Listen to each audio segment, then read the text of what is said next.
नारायणं नमस्कुर्वत्य नरं चैव नरोत्तमं देवीं सरस्वतीं व्यासपूजयमुदीरयतमुखं करोति वाचालं कुम्भं मैत्रेयगिरिं यत्कृपात्तमहं वन्दे परमानन्दमाधवं निगमकल्पं सरोवरगणितं फलं सुखं गादं तत्सवसंस्कृतं भागवतं नरसमागयो मुहुरो रसिका भूविभावुकाः ॐ व्यासं वसिष्ठनप्तारं सत्यपुत्रमगर्भजं पराशरात्मजं वन्दे सुगतातन्तपूर्तिम् ॐ व्यासाय विष्णुरूपाय व्यासरूपाय विष्णवे नमो वै ब्रह्मनिधये वासिष्ठाय नमो नमः ॐ श्रीपरमात्मने नमः ॐ नमो भगवते वासुदेवाय।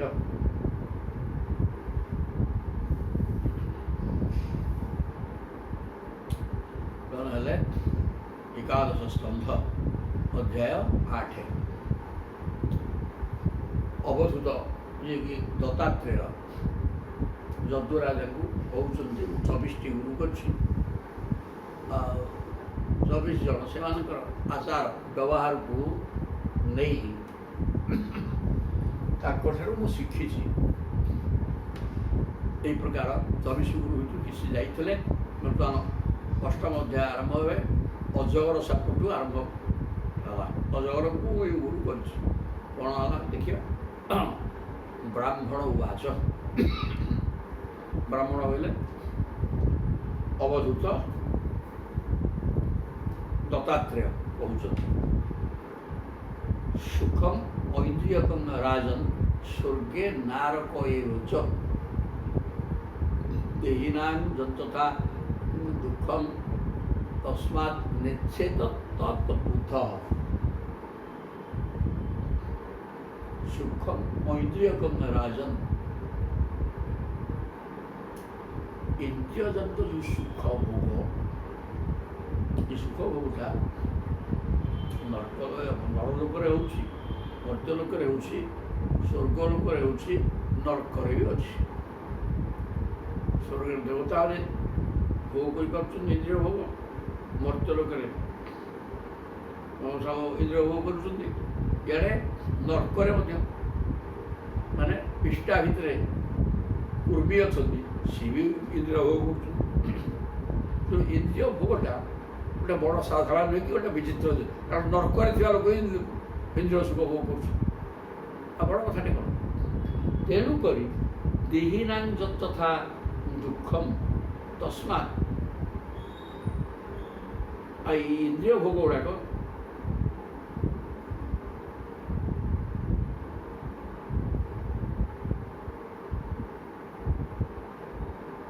ଦେହିନାଂ ଯତ୍ ତଥା ଦୁଃଖମ ତସ୍ମାତ୍ ନେଚ୍ଛେତ ତତ୍ ବୁଧଃ। ଆମ ପାଖକୁ ଖାଲି ଯେତେବେଳେ ବ୍ୟକ୍ତି ପାଖକୁ ଦୁଃଖ ଆସୁଛି ସେଆ ନୁହଁ। କେତେବେଳେ ଦୁଃଖ ଆସୁଛି ତ କେତେବେଳେ ସୁଖ ବି ଆସୁଛି।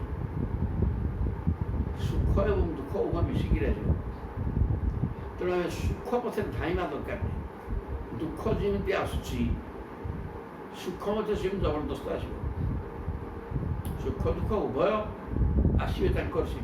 ତେଣୁ ଖାଲି ଆମେ ସୁଖ ପାଇବା, ସୁଖ ପଛରେ ଧାଇଁବା ଆଦୌ ଠିକ୍ ନୁହେଁ। କାହିଁକିନା ଦୁଃଖ ଆସିଲା ଭଳିଆ ସୁଖ ତା ଛାଏଁ ଆସିବ। ତସ୍ମାତ୍ ନେଚ୍ଛେତ ତତ୍ ବୁଧଃ। ତେଣୁ ଯେ ପ୍ରକୃତରେ ବିଦ୍ୱାନ ଲୋକ ସେ ସୁଖ ପାଇ ଇଚ୍ଛା ରଖିବା ଉଚିତ ବି ନୁହେଁ। ଦୁଃଖ କରିବା, ଦୁଃଖ ମୋତେ ମିଳୁ ଏ କଥା କିଏ ଇଚ୍ଛା କରୁଛି ନା ନାହିଁ? ଇଚ୍ଛା ନ କଲେ ମଧ୍ୟ ଜବରଦସ୍ତ ଆସୁଛି ନା ନାହିଁ? ନା ଆସୁଛି। ଯଦି ଇଚ୍ଛା ନ କଲେ ବି ଆସୁଛି। ଆଉ ମୋତେ ସୁଖ ମିଳୁ, ଇଚ୍ଛା ନ କଲେ ବି ସୁଖ ଆସିବ, ଅସୁବିଧା କ'ଣ ଅଛି? ନା ଆସିବ। ଆରେ ଦୁଃଖ ମିଳୁ ବୋଲି କିଏ ଭାବୁଛି କି? ନାହିଁ ତ। କିନ୍ତୁ ଦୁଃଖ ଆସୁଛି ନା ନାହିଁ? ନା ଆସୁଛି। ଯଦି ଇଚ୍ଛା ନ କଲେ ମଧ୍ୟ ଦୁଃଖ ଆସିପାରୁଛି, ସେମିତି ସୁଖ ଇଚ୍ଛା ନ କଲେ ମଧ୍ୟ ସୁଖ ଆସିପାରିବ। ଭୁଲ କ'ଣ? ନା ଆସିପାରିବ। ଆସିପାରିବ ତ ତା ପଛରେ ଗୋଡ଼େଇଛ କାହିଁକି? ଗୋଡ଼େଇକି ଦୁଃଖ ହେଉଛ କାହିଁକି? ତେଣୁ ସୁଖ ବି ତାର ସିଏ ଆସିବ, ବ୍ୟସ୍ତ ହେବ। ସୁନ୍ଦର ଭାବରେ କୁହାହେଲା, ଗ୍ରାସଂ ସୁବୃଷ୍ଟଂ ବିରସଂ ମହାନ୍ତଂ ଶ୍ଲୋକମେବ ବା ଯତୃଚ୍ଛୟା ଏବ ଅପତିତଂ ଆପତିତଂ ଗ୍ରାସେ ଆଜଗରୁ କ୍ରିୟା ଗ୍ରାସରୁ ସୁମୃଷ୍ଟಂ ବିରସମ୍।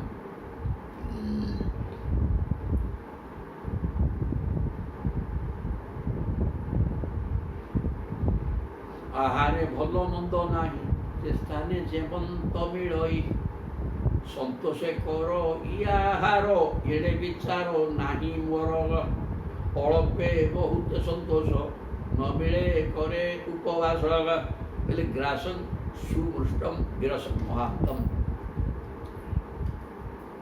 ଭୋଜନଟା ସଦାରେ ସମାନ ନାହିଁ। ତାପରେ ଅବୋଧ କୋଉଠି ମିଳିଲେ ଖାଇଲେ, ନ ମିଳିଲେ ନ ଖାଇଲେ। ତେଣୁ କହୁଛନ୍ତି କେତେବେଳେ ଉତ୍କୃଷ୍ଟ ଖାଦ୍ୟ ମିଳିଯାଉଛି, କେତେବେଳେ ନିକୃଷ୍ଟମାନର ଖାଦ୍ୟ ମିଳୁଛି, କେତେବେଳେ ଅଳ୍ପ ଅଣ୍ଡେ ମିଳୁଛି, ପେଟକୁ ପାଉନି, ପେଟ ପୁରୁନି, କେତେବେଳେ ପ୍ରଚୁର ମିଳୁଛି, ଖାଇକିରି ପଡ଼ୁଛି। ଯେତେବେଳେ ଯାହା ମିଳିଲା ସେତିକିରେ ସନ୍ତୁଷ୍ଟ ହେଇକି ରହିବାଟା ଠିକ୍। ସ୍ତୋକଙ୍ଗେ ଗଛ ଯଦୃଚ୍ଛୟା ଏବଂ ଆପତିତ। କାହାକୁ ନମାଗି ରଜାଛି ନମାଗିକିରି ଯଦି ଯଦୃଚ୍ଛୟା ମତେ ମୃତ କିଏ ଜଣେ ଡାକିକି ଦେଇଦେଲା, ସେଇଟା ଭଗବାନଙ୍କ ପ୍ରେରଣା। ଭଗବାନ କେବେ ଉପାସ ରଖେଇଦେବେନି। ତେଣୁ ସେ ଚିନ୍ତା କରିଲେ ଭକ୍ତଟା ଉପାସରେ କେମିତି ରହିବ, କାହା ଭିତରେ ପଶିଯିବେ, ତାକୁ ଡାକିକି ପାଇଦେବେ। ଖାଇଲା ଯଦୃଚ୍ଛୟା, ଯଦୃଚ୍ଛୟା ନା କାହାକୁ ନ ତୁଣ୍ଡେଇକି ଯଦି ସ୍ୱତଃ ମିଳିଗଲା, ସେ ପ୍ରକାର ଗ୍ରାସ କିଏ କରେ ନା ଅଜଗର। ତେଣୁ ଅଜଗରକୁ ମୁଁ ଲକ୍ଷ୍ୟ କଲି, ତାହା ସେ ପଡ଼ିଛି, ଯିବା ନାହିଁ ଆସିବା ନାହିଁ। ତା ମୁହଁ ପାଖକୁ ଯିଏ ଆସିଲା ସିଏ ତାର ଭୋଜନ। ଠିକ୍ ସେମିତି ଆମର କିଏ ମାଗିବା ନାହିଁ କି କହିବା ନାହିଁ। ଆମ ବାଟରେ ଆମେ ଜୟ ଜଗନ୍ନାଥ କରିକି ବୁଲୁଥିବା, ଯାହା ମିଳିଲା ତାହା ଖାଉଥିବା। ଗ୍ରାସ ଆଜଗରୁ କ୍ରିୟା, ଏଇଟା ହେଲା ଅଜଗର ସମ୍ବନ୍ଧୀ କ୍ରିୟା। ତେଣୁ ତାର ଅଜଗର ସମ୍ବନ୍ଧୀ ଆଜଗର। ଅଜଗର କ୍ରିୟା କରିକିରି ମୁଁ ପେଟ ପୋଷେ। ରାଜା ପ୍ରଶ୍ନ କରିଥିଲେ, ତୁମେ ସୁସ୍ଥ ଅଛ କେମିତି? କୌଣସି କର୍ମ କରୁନ, କର୍ମ କଲେ ସିନା କିଛି ଉପାର୍ଜନ ହେବ ଏବଂ ତାକୁ ଖାଇକିରି ବଞ୍ଚିବ। କିଛି କରୁନ କିନ୍ତୁ ସୁସ୍ଥ ଅଛ। ତାର ଉତ୍ତର ଏଠି ମଧ୍ୟ ମିଳିଗଲା ଯେ ମୁଁ କେବଳ ଯାହା ଯଦୃଚ୍ଛୟା ଉପପନ୍ନମ, ମୁଁ ମାଗେନି। ତା ଛାଏ ଯଦି ଯାହା କିଛି ମିଳେ, ସେ ଉତ୍କୃଷ୍ଟ ଅନ୍ନ ହଉ, ନିକୃଷ୍ଟ ମାନର ଅନ୍ନ ହଉ, ଅଳ୍ପ ହଉ, ବହୁତ ହଉ, ମିଳିଲା ମିଳିଲା, ନ ମିଳିଲା ଉପାସ ରହିବି। ଏଇପରି ଭାବରେ ପାଣି ପିଇ ଦେଇକି ରହିଗଲା। ଏଇଟା ହେଲା ଅଜଗର ବୃତ୍ତି। ଅଜଗର କୁଆଡ଼େ ଯିବନି, ଖାଇବା ଅନ୍ୱେଷଣ କରିକି ତା ପଡ଼ିଛି ତାର ସିଏ ଆସିଲା ପକେଇକି ମିଳିଗଲା।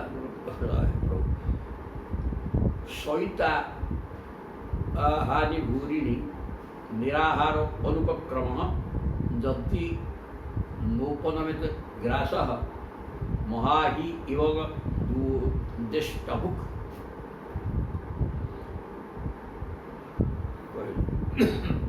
ସଇତା ଅହାନି ଭୂରିଣୀ, କେବଳ ଅଜଗରର କାମ ହେଲା ଶୋଇ ରହିବ। ନିରାହାର ଅନୁପକ୍ରମ, ଏଟା କ'ଣ ଖାଇ ଦେଇଛି କିନ୍ତୁ ଭୋକ ହେଲାଣି, ସେ ଯଦି ନ ହେବ ତେବେ ନିରାହାର ହେଇକିରି ମଧ୍ୟ ଖାଇବାକୁ ଦରକାର, ପାଖରେ ଖାଇବା ନାହିଁ, ତେଣୁ କୁଆଡ଼େ ଚାଲିକିରି ବହେ ପଳେଇବି, ସେ କଥା ନାହିଁ। ନଥାଉ ଖାଇବ। ନିରାହାର ଅନୁପକ୍ରମ, ଖାଇବାକୁ ନଥିଲେ ମଧ୍ୟ ଖାଦ୍ୟର ଯୋଜନା କରୁନାହିଁ, ଉପକ୍ରମ କିଛି କରୁନି। କେମିତି ଖାଦ୍ୟ ଖାଇବି ସେଥିପାଇଁ କୌଣସି ଚେଷ୍ଟା କରୁନାହିଁ କିଏ? ଅଜଗର। ତାପରେ ଯଦି ନୂପନମିତ ଗ୍ରାସ, ଯଦି ପ୍ରାରବ୍ଧ ଫଳ ହଉଛି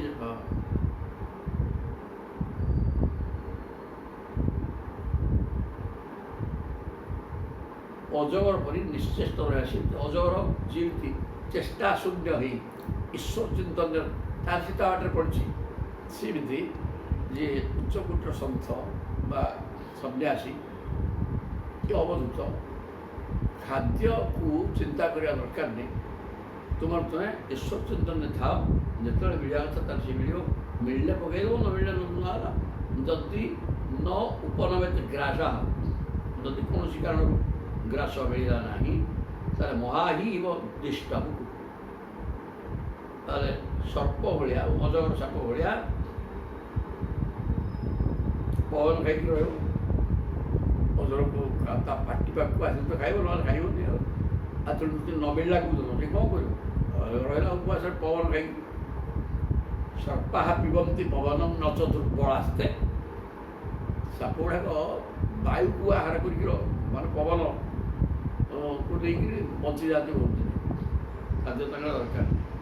ଉଜଃ ସହ ବଳଦୂତଂ ବିଭ୍ରତ ଦେହନ ଅକର୍ମଜಂ ଶୟାନଃ ପୀତନିତ୍ରସ୍ୟ ନିହେତେନ୍ଦ୍ରିୟ ନ ଇହ ନିହେତେନ୍ଦ୍ରିୟ ବାନପି।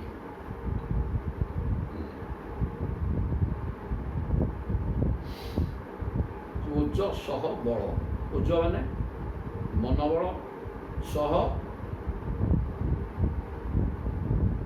ଶାରୀରିକ ବଳ ହେଲା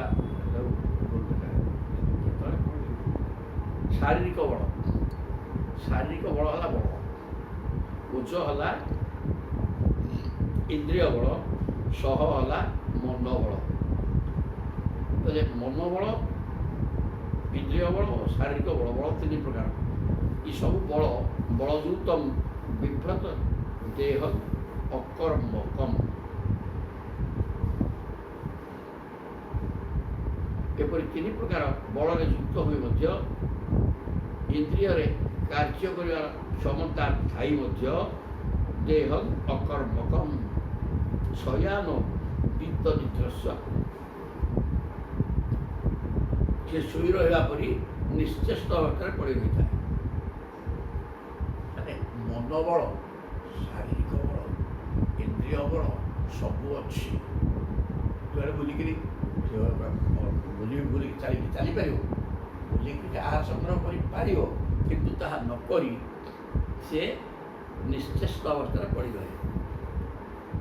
ତାର ଶାରୀରିକ ବଳ, ମାନସିକ ବଳ, ଇନ୍ଦ୍ରିୟ ବଳ ସବୁ ଅଛି। ଚେଷ୍ଟା କଲେ ସେ କିଛି କରିପାରିବ।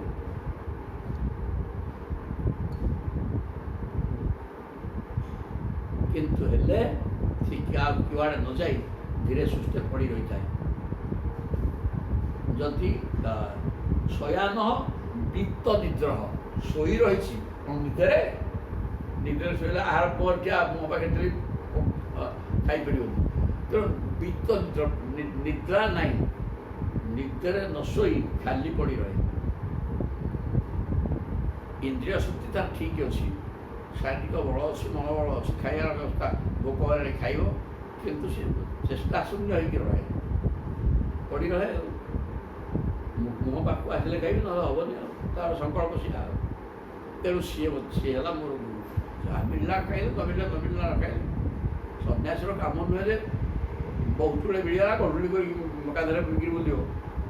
ଖାଇଲା, ତାଙ୍କ ଉଦର ହେଉଛି ପାତ୍ର, ସେଇ ଭିତରେ ଥୋଇଦେଲେ ସରିଲା।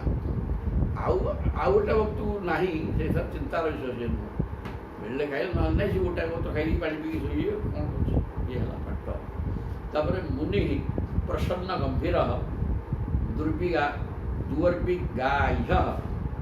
ଦୁରତ୍ୟୟ ଅନନ୍ତପାର ଚକ୍ଷୁଭ୍ୟ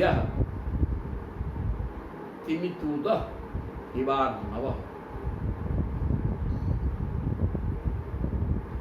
ମୁନି ପ୍ରସନ୍ନ ଗମ୍ଭୀର।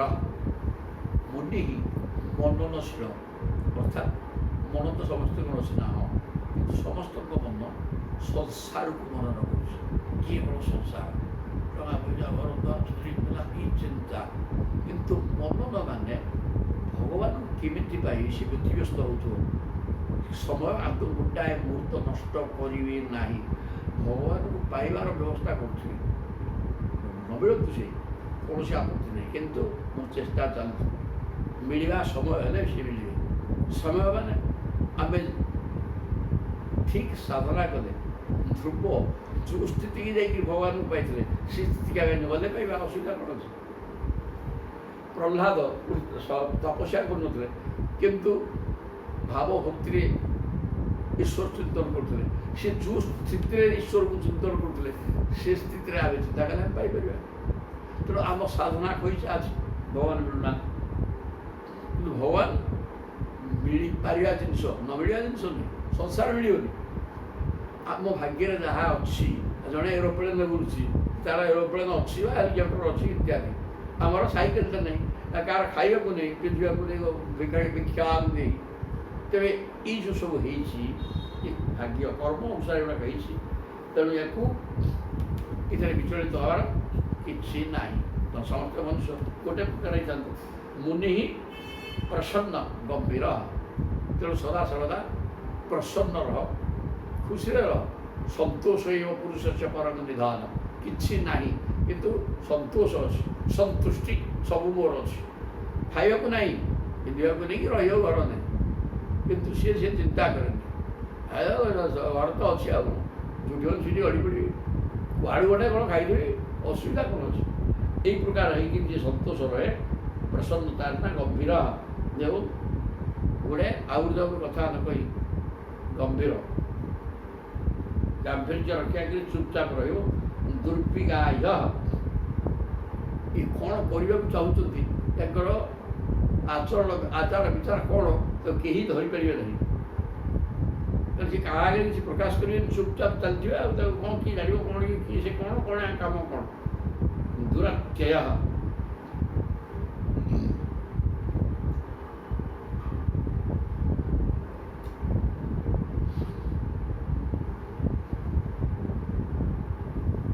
ଅନ୍ୟର ଆଧିପତ୍ୟରୁ ଦୂରେଇ ରହିବେ। ଦୂରତ୍ୟ ମାନେ ଅନ୍ୟର ଆଧିପତ୍ୟ, କାହାର ବୋଲ କରା ହଅନ୍ତିନି। ଆଉ ବୋଲ କରା ହେଇକି ଗଲେ କ'ଣ କରିବ, ତାର ଆଧିପତ୍ୟ ଦୁଇଟା ଗାଡ଼ି ଯାଆଡ଼େ। ତେଣୁ ବେଳିଲା ରହିଲେ ଉପାର୍ଜନ କରିବା ମନ ନୁହେଁ। ଆଉ ଆଧିପତ୍ୟକୁ କାହିଁକି କାହାର ସ୍ୱୀକାର କରିବି, କାହା ଆଧିପତ୍ୟ ସ୍ୱୀକାର କର ନାହିଁ।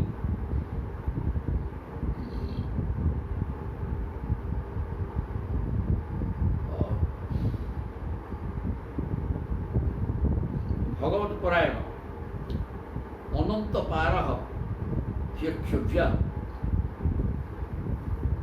ଅନନ୍ତ ପାର।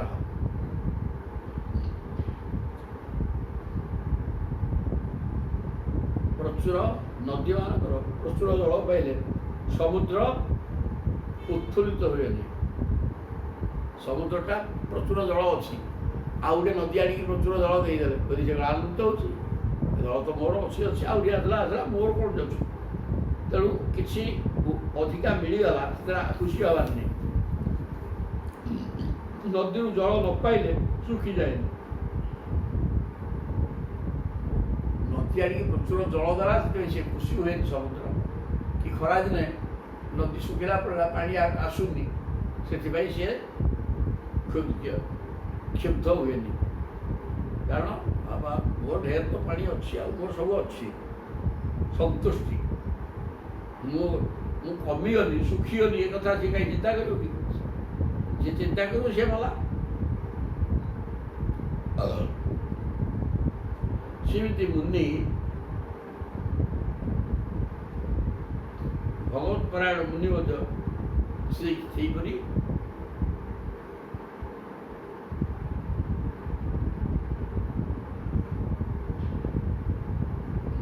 ପ୍ରସନ୍ନ ରହିବ ସଦାବେଳେ। କୌଣସି ପ୍ରକାର ସାଂସାରିକ ଚିନ୍ତା କରି ଦୁଃଖ କରନି ମନକୁ। ଏବଂ ଗୁଡ଼େ ଆଉ ଯେଉଁ କଥା କହିକିରି ନିଜକୁ ପ୍ରକାଶିତ କରିବା ବ୍ୟବସ୍ଥା କରନ୍ତି। ଦୁର୍ବିଜ୍ଞା ହେଇକି ରହ, କାହା ଅଧୀନରେ କାମ କରିବା କର ନାହିଁ। ସମୃଦ୍ଧି ଟଙ୍କା ପଇସା ଭଲ ମନ୍ଦ କି ଖାଇବା ପିଇବା ନ ମିଳିଲେ ଦୁଃଖ କର ନାହିଁ। ଉଭୟ ଅବସ୍ଥାରେ ପ୍ରଚୁର ମିଳିଗଲା ଆନନ୍ଦ ହୁଏନି, ନ ମିଳିଲା ଦୁଃଖ କରନି। ଏ ଉଭୟ ଅବସ୍ଥାରେ ସ୍ଥିର ରହ। ଏଇଟା ହେଲା ଗୋଟେ ବ୍ୟକ୍ତିର ଆଚରଣ। ବ୍ୟକ୍ତିଟା ଏମିତି ହେବା ଉଚିତ।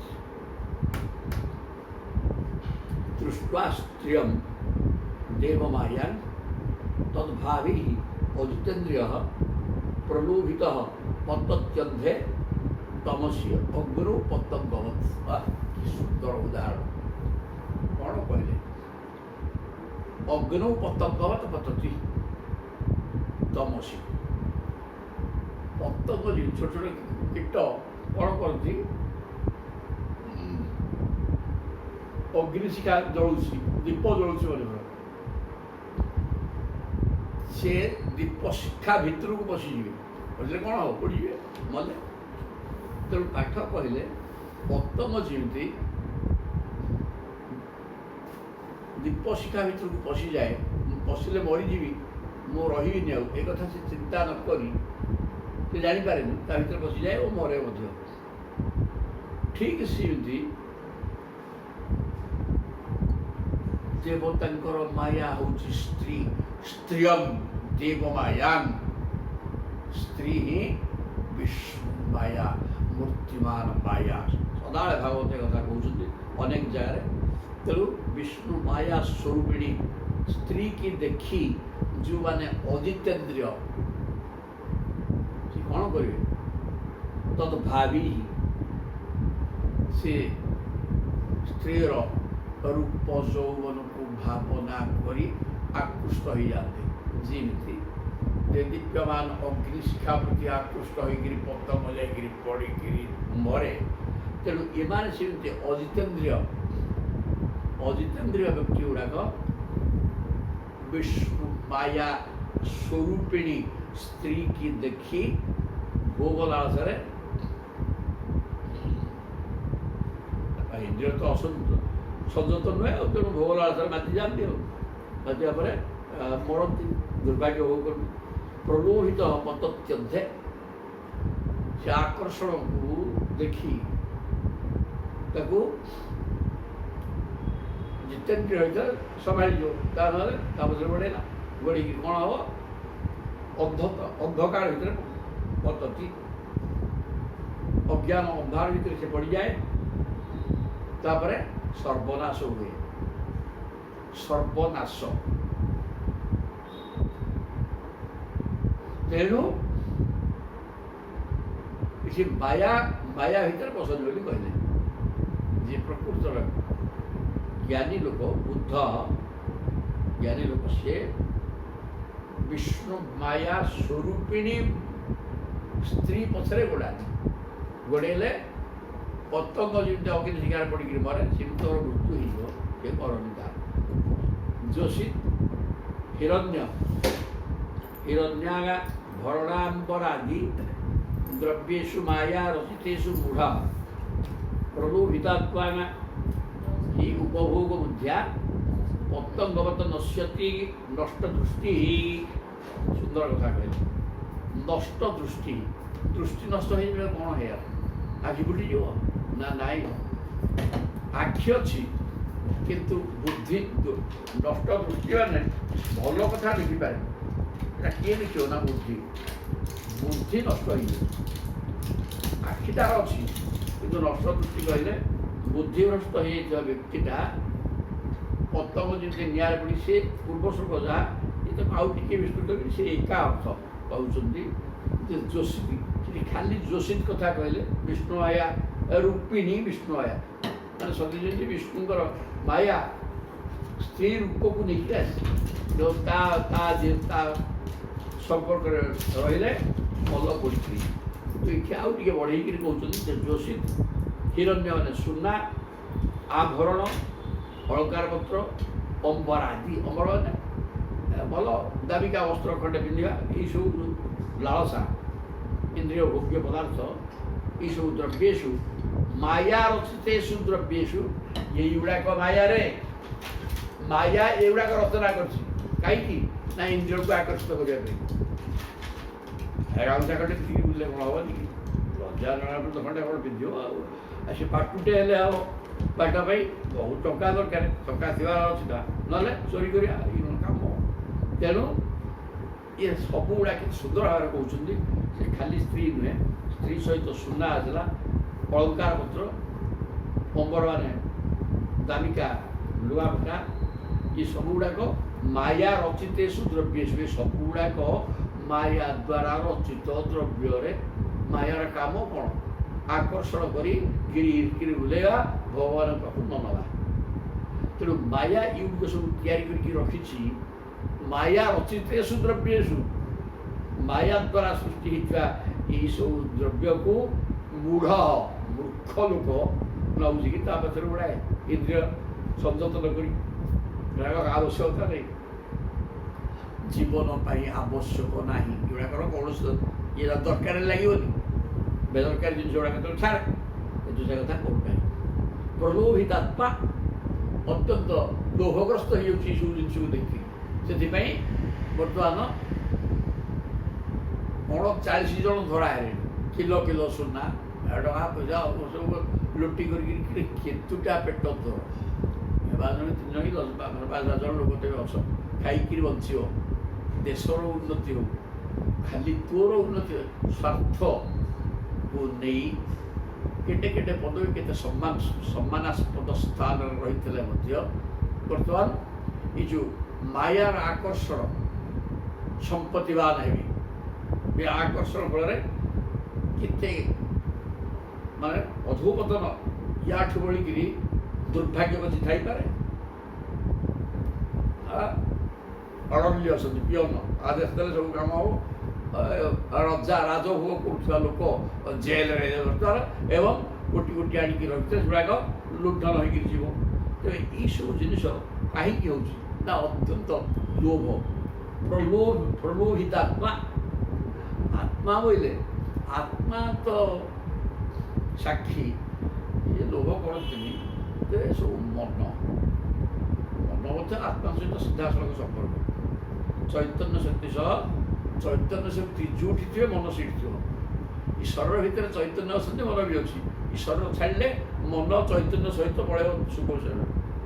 ତେବେ ସେ ତେଣୁ ମନଟାକୁ ବି ଆତ୍ମା ବୋଲି କୁହାଯାଏ। ଆତ୍ମା ସହିତ ମନ ହେଇପାରିବ, ଶରୀର ହେଇପାରିବ, ସବୁ ହେଇପାରିବ। ତେଣୁ ବର୍ତ୍ତମାନ ଲୋଭଗ୍ରସ୍ତ ହେଇଯାଉଛି ଆତ୍ମା, ମାନେ ମନ ହିଁ ଉପଭୋଗ ବୁଦ୍ଧ୍ୟା, କେମିତି ଅଧିକା ଜିନିଷ ଆଣିକି ତାକୁ ଭୋଗ କରିବି, ଏହି ପ୍ରକାର ଇଚ୍ଛା ରଖି ମାୟା ଦ୍ୱାରା ସୃଷ୍ଟି ହେଇଥିବା ଏଇ ଯେଉଁ ସୁନା ରୂପା ଅଳଙ୍କାର ପତ୍ର ପାଟ ଶାଢ଼ୀ ଯାହାକୁ କେମିତି ବ୍ୟବହାର କରିବି, ସେଥିପାଇଁ ଉପଭୋଗ କରିବା ଲକ୍ଷ୍ୟରେ ଲୋଭଗ୍ରସ୍ତ ହେଇକିରି ଯେମିତି ଅଗ୍ନିଶିଖାକୁ ଦେଖି କ'ଣ ଗୋଟେ ଜଳୁଛି, ଯଦି ପ୍ୟବା ନେଇକିରି ବଢ଼ିଆ ଜିନିଷଟା, ଦୌଡ଼ିକି ଯାଇକି ତା ଦେହରେ ପଡ଼ିକିରି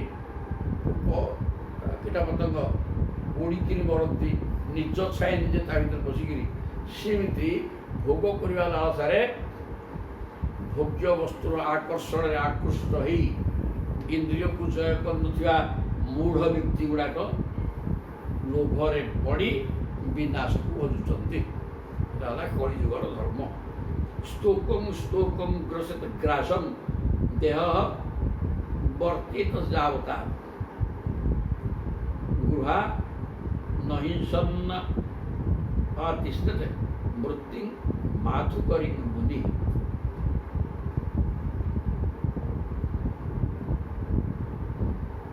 ଭଁର ବା ମହୁମାଛିରୁ କ'ଣ ଶିଖେ ସେ କଥା କହୁଛି।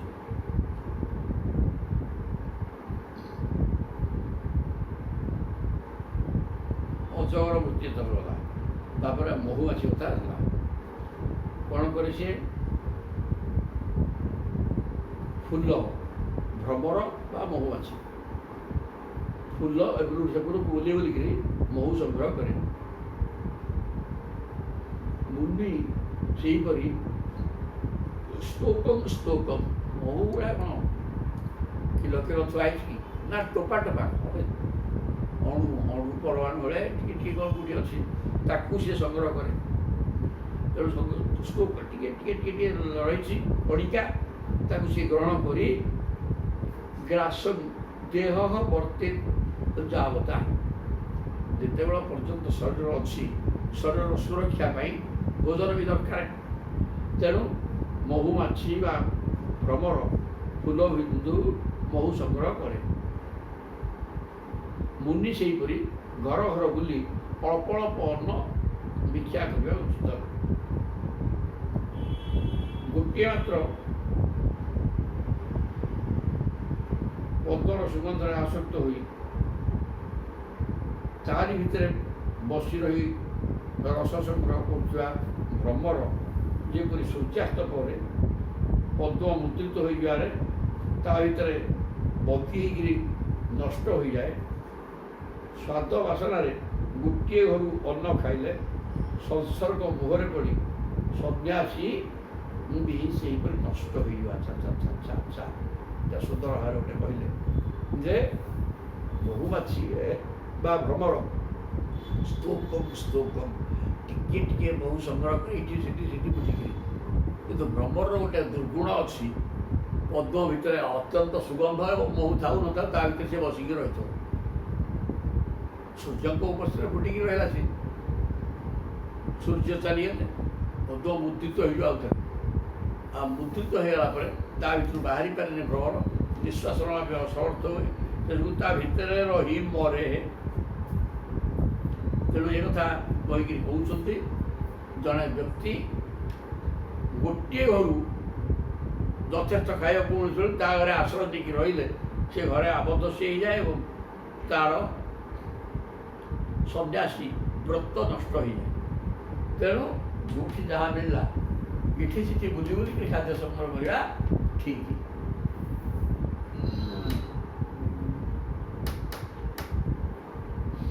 ଗୋଟିଏ ଜାଗାରେ ରହିଲେ ଯେମିତି ଭ୍ରମର ଗୋଟିଏ ଜାଗାରେ ରହିକି ତାର ସର୍ବନାଶ ହେଉଛି, ସେମିତି ତୁମେ ମଧ୍ୟ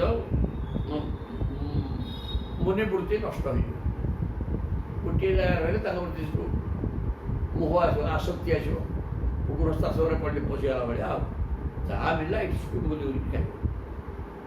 ଅଣୁଭ୍ୟଶ୍ଚ ମହଦ୍ଭ୍ୟଶ୍ଚ ଶାସ୍ତ୍ରେଭ୍ୟ କୁଶଳୋ ନରଃ ସର୍ବତଃ ସାର ମାଦତ୍ୟାତ୍ ପୁଷ୍ପେଭ୍ୟୈବ ଷଟପଦଃ। ଅଣୁଭ୍ୟଶ୍ଚ ମହଦ୍ଭ୍ୟଶ୍ଚ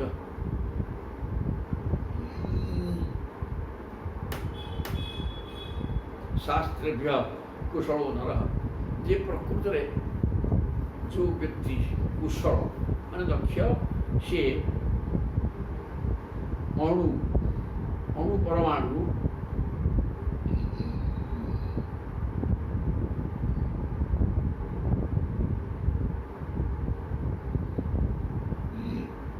ମୁନି ଏହିପରି ମଧୁକରୀ ବୃତ୍ତିର ଆଶ୍ରୟ ଦେବା ଉଚିତ। ଏହା ନା ମଧୁକରୀ ବୃତ୍ତି, ଭ୍ରମର ବା ମହୁମାଛି ଯେମିତି ମହୁ ସଂଗ୍ରହ କରନ୍ତି ସେମିତି ଟିକେ ଟିକେ କୋଉଠି ଯେତିକି ମିଳିଲା ଇଅର ସିଅର ଏମିତି ଖାଇବ। ଗୋଟେ ଜାଗାରେ ରହିକି ଖାଇଲେ ସେ ଆସକ୍ତି ଆସିଯିବ ଘର ପ୍ରତି ଏବଂ ତାଙ୍କ ପ୍ରତି ସ୍ନେହ ଶ୍ରଦ୍ଧା ବଢ଼ିଯିବ, ପୁଣି ଗୃହସ୍ଥାଶ୍ରମ ଆଡ଼କୁ ମନ ପଳାଇବ। ତେଣୁ ସେ କଥା କରିବ ନାହିଁ। ମଧୁକରୀ ବୃତ୍ତିରେ ଚାଲିବ। ମଧୁକରୀ ବୃତ୍ତିଟା ହେଲା ମହୁମାଛି ବା ଭ୍ରମର ମାନେ ଯେଉଁ ବୃତ୍ତି କରନ୍ତି, ଘରୁ ଘର ବୁଲି ବୁଲିକି ଖାଇବ। ମୁନିଙ୍କର ମଧ୍ୟ ଶରୀର ଯୋଡ଼ା ହେଇଯିବ। ମୁନି ଏହିପରି ମଧୁକରୀ ବୃତ୍ତିର ଆଶ୍ରୟ ନେବା ଉଚିତ। ଭ୍ରମର ଯେପରି ଛୋଟ ବଡ଼ ସବୁ ଫୁଲରୁ ମଧୁ ଗ୍ରହଣ କରେ, ବୁଦ୍ଧିମାନ ମନୁଷ୍ୟ ସେହିପରି ଛୋଟ ବଡ଼ ସବୁ ଶାସ୍ତ୍ରରୁ ସାର ଗ୍ରହଣ କରିବା ଉଚିତ। ଅଣୁଭ୍ୟଶ୍ଚ ମହଦ୍ଭ୍ୟଶ୍ଚ, ଭ୍ରମର ବା ମହୁମାଛି ଛୋଟ ଛୋଟ ଫୁଲ ହଉ ବା ଏଡ଼େ ଏଡ଼େ ଫୁଲ ପଦ୍ମ ପର୍ଯ୍ୟନ୍ତ ବଡ଼ ଫୁଲ ହଉ ସବୁଥିରେ ପଶିକିରି ମଧୁ ଆସ୍ୱାଦନ କରନ୍ତି। ଆଉ ବଡ଼ ଫୁଲକୁ ଖାଲି ଯିବେ, ଛୋଟକୁ ଯିବେ, ସେ ଜାଣୁ ଛୋଟ ବଡ଼ ସବୁ ଫୁଲରୁ ମଧୁ ଆସ୍ୱାଦନ କରନ୍ତି। ସେମିତି ଯିଏ ବିଜ୍ଞ ଲୋକ ସିଏ ଛୋଟ ବଡ଼ ସବୁ ଶାସ୍ତ୍ରରୁ ଜ୍ଞାନ ଆହରଣ କରେ। ପୁଷ୍ପେଭ୍ୟ ଏବ ଷଟପଦ, ଛୋଟ ବଡ଼ ସମସ୍ତ ପୁଷ୍ପରୁ ଭ୍ରମର ମଧୁ ସଂଗ୍ରହ କଲା ଭଳିଆ ସତ୍ ଗ୍ରନ୍ଥ ଅନେକ ଅଛି। ସେ ଗ୍ରନ୍ଥ ଗୁଡ଼ିକ ପଢ଼ି ତା ଭିତରୁ ସାର ସଂଗ୍ରହ କରିବା ବିଦ୍ୱାନ ଲୋକର କାମ। ତେଣୁ ଏ କଥା ମୁଁ ଭ୍ରମର ଠାରୁ ଶିଖିଲି। ଷଟପଦ ସାୟନ୍ତନମ୍ ସ୍ୱସ୍ତନମ୍ ବା ନ ସଂଗୃହୀତ ଭିକ୍ଷିତମ୍ ପାଣିପାତ୍ରୁ ଦରାପତ୍ରୋ ମକ୍ଷିକେବ ନ ସଂଗ୍ରହୀ। ସନ୍ନ୍ୟାସୀ ଘର ଘର ବୁଲି ଯେଉଁ ସାମାନ୍ୟ ଭିକ୍ଷା ମାଗି ଆଣେ ସେଥିରୁ କିଛି ଉପର ବେଳା ପାଇଁ କିମ୍ବା ଆସନ୍ତାକାଲି ପାଇଁ ସଞ୍ଚୟ କରି ରଖିବା ଉଚିତ ନୁହେଁ। ଆଉ ସନ୍ନ୍ୟାସୀ ସଞ୍ଚୟ କରନ୍ତିନି। ଆଉ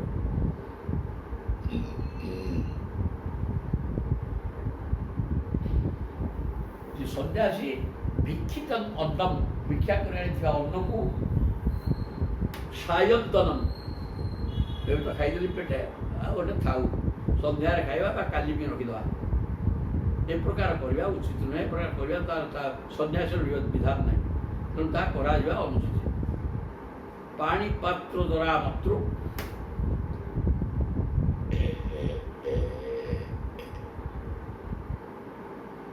ଆମେ ପ୍ରତ୍ୟକ୍ଷ ଦେଖୁଥାଉ ଯେ ମହୁମାଛି ଯେଉଁ ମହୁ ସଂଗ୍ରହ କରି ରଖେ ତାହା ଅନ୍ୟମାନେ ଖାଇଯାଆନ୍ତି।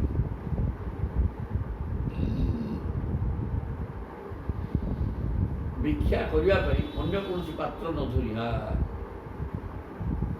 ପାଣି ପାତ୍ର, ପାଣି ମାନେ ହାତ ହିଁ ପାତ୍ର। ଆଉ ଭିକ୍ଷା ପାତ୍ର ଧରିକି ଯାଆନି, ଭିକ୍ଷା ପାତ୍ର ପୂର୍ଣ୍ଣ ହେଲେ ହବ ନହେଲେ ହବନି, ସେମିତି ନାହିଁ। ନିଜର ପାଣି ମାନେ ହାତ ହିଁ ପାତ୍ର କର। ଉଦରା ମାତ୍ର, ହାତକୁ ମାଗିବା ପାତ୍ର କର ଏବଂ ତାକୁ ଉଦର ନେଇକି ଥୋଇଦିଅ। ଏହି ପ୍ରକାର ବ୍ୟବସ୍ଥା କରିକିରି ମକ୍ଷିକାୟ ସଂଗ୍ରହ, ମହୁମାଛି ଯେମିତି ଏଠି ସେଠି ବୁଲି ବୁଲିକି ସଂଗ୍ରହ କରେ, ତୁମେ ସେମିତି ହାତକୁ ମାଗିବା ପାତ୍ର ଏବଂ ମାଗିବା ଦ୍ରବ୍ୟକୁ ଥୋଇବା ପାତ୍ର ଉଦରକୁ କରିଦିଅ। ଯାହାଫଳରେ ଦବା ଲୋକକୁ କଷ୍ଟ ନାହିଁ, ସେ ଅଳ୍ପ କିଛି ଦେଇଦେବା ଗଲା, ତା ମନ ଖୁସି। ଯେମିତି ସେ ଅଳ୍ପ ପାଇଲ ଖୁସି, ଖାଇଦିଅ, ଆଉ ସେ ମାଗିଦେବ, ସେ ଆଉ ଟିକେ ଦେବା, ମାନେ ଦବା ଲୋକକୁ ବାଧା ହେବନି, ଆଉ ଖାଇବା ଲୋକକୁ ବି ନିରାପଦରେ ଖାଇବ। ଏ ପ୍ରକାର ସଂଗ୍ରହ କରିବା ଉଚିତ ମହୁମାଛି ଭଳିଆ। ସାୟନ୍ତନମ୍,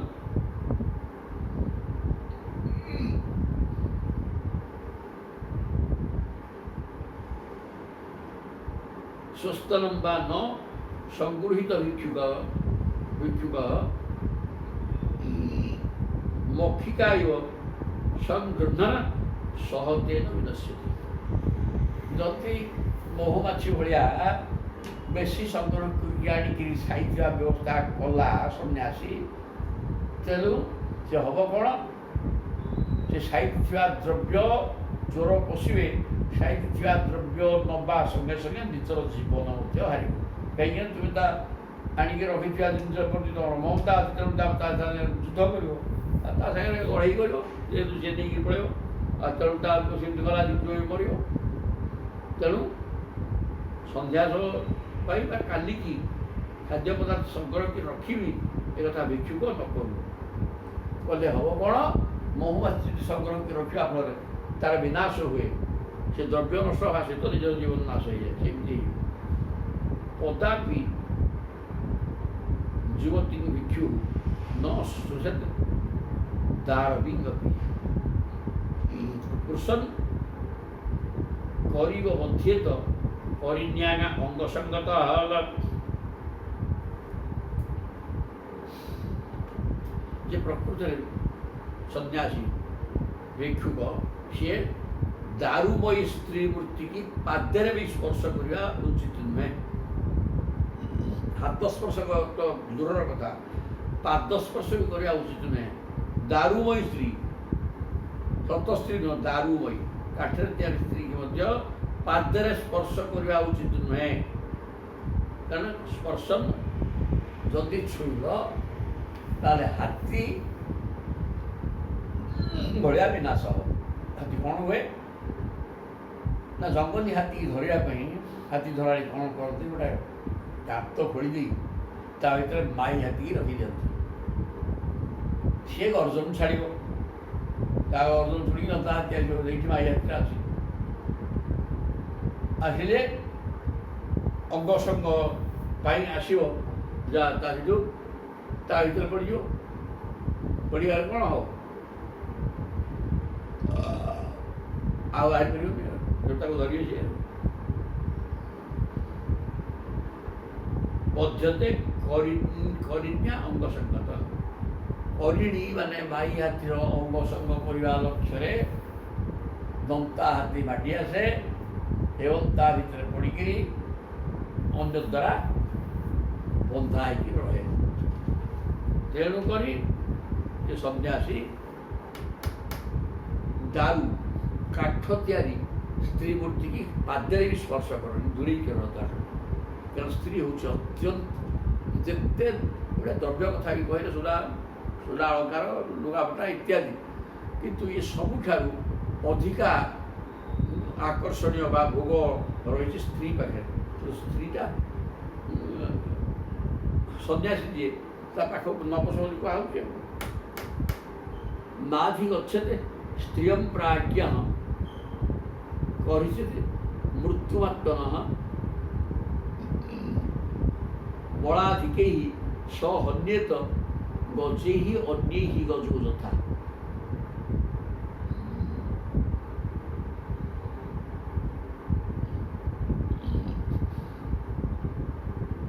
ନାଧି ଗଚ୍ଛତେ ସ୍ତ୍ରିୟଂ ପ୍ରାଜ୍ଞଃ।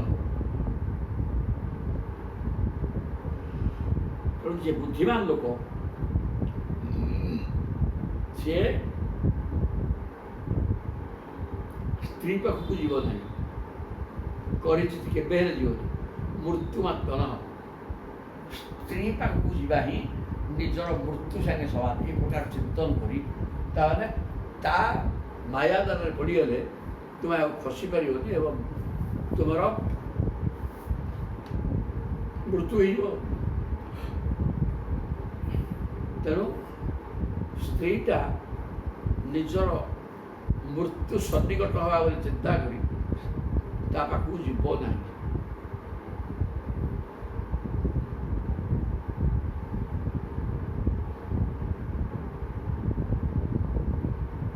କ'ଣ ଉଦାହରଣ ଦେଲେ କାହିଁକି ନା ବଳାଧିକୈଃ ସ ହନ୍ୟେତ ଗଜୈଃ ଅନ୍ୟ ଗଜୋଇବ। ଗୋଟେ ହାତୁଡ଼ି ସହ ମିଶିବା ପାଇଁ କ'ଣ ହୁଏ ନା ଅନେକ ଦନ୍ତା ହାତୀ ବି ଆସିବେ। ତେଣୁ ସିଏ ବଢ଼ୁଆ, ସିଏ ତା ସହିତ ସମ୍ପର୍କ କରିପାରିବ, ଅନ୍ୟମାନେ କରିପାରିବେନି। ସେସବୁ କ'ଣ ହେବ ନା ବରାବରି ହେଇକି ଖଣ୍ଡିଆ କାବରା ହେଇକି ମୃତ୍ୟୁବରଣ କରିବେ।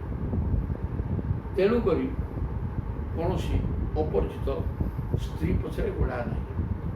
ତାର କେତୁଟା ସ୍ୱାମୀ ଅଛନ୍ତି କ'ଣ ନାହିଁ ତ କିଛି ଜାଣିନ। ତେଣୁ ଏ କ'ଣ ହେବ, ତୁମେ ଅସୁବିଧାରେ ପଡ଼ିବ। ତାର ଆଉ ତିନିଟା ସ୍ୱାମୀ ଥିବେ, ମିଶିକି ତ ପିଟିକି ପାରିବେ। ଯେମିତି ହାତୁଡ଼ି ପଛରେ ଗୋଡ଼େଇଥିବା ଏକାଧିକ ହସ୍ତୀ ପରସ୍ପର ଲଢ଼େଇ କରି ନିଜର ବିନାଶ କରନ୍ତି, ସେମିତି ଇୟା ହେଉଛି ଅପରିଚିତା କୌଣସି ଯୁବତୀ ପଛରେ ତୁମେ ଯଦି ପଡ଼ିଗଲ, ତାର ଯଦି ଆଉ ତିନିଟା ପତ୍ର ଆସି ଏମିତିକା ଦମ୍ପରି ବଳିଆଣି ଆସିବେ, ସେ ତମକୁ ମାରି ପକାଇବେ। ତେଣୁ ସ୍ତ୍ରୀଟାକୁ ମୃତ୍ୟୁ ବୋଲି ଏଇସବୁ ଜିନିଷ ଗୁଡ଼ାକ କେତେ ସୁନ୍ଦର ଭାବରେ ଏକ ସହଜ କଥା। ଏ ଅନୁଭବ ପାଠ ଲେଖା ହେଇଛି। ପୁରା ଏଇଟା ହେଉଛି ବର୍ତ୍ତମାନ ସବୁଦିନ ଏଇଥିରୁଗୁଡ଼ା ହେଉଛି। ତେଣୁ ଏଗୁଡ଼ାକ ପଢ଼ିକିରି ଯଦି ଲୋକ ବୁଝନ୍ତା, ଏ ପ୍ରକାର କାମ କରନ୍ତା ନାହିଁ ଯେ ସ୍ତ୍ରୀଟା ହିଁ ମୃତ୍ୟୁ ମୋର। କାରଣ ମୁଁ ୟାକୁ ଭଲ ପାଇବି, ଆଉ 5 ଜଣ ସେ ଭଲ ପାଉଥିବ, ସେ ମୋତେ ପିଟିକି ମାରିବେ, ଅସୁବିଧା କ'ଣ? ସେଗୁଡ଼ାକ ତା ପଛରେ ଗୋଡ଼ା। ନ ଦେୟଂ